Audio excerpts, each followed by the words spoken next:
Hi! In front of me is Lenovo Tab M7, and today I would like to show you how you can switch on or off location of this tablet.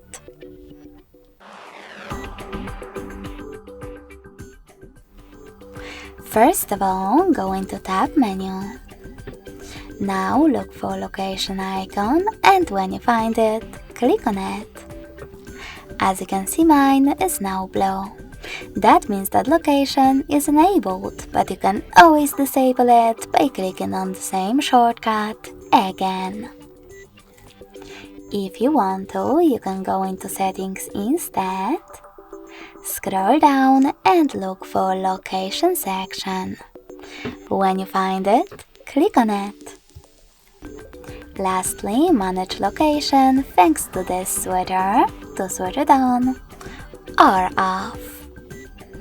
Thanks so much for watching. If you enjoyed this video, smash that like button, comment and subscribe. Bye!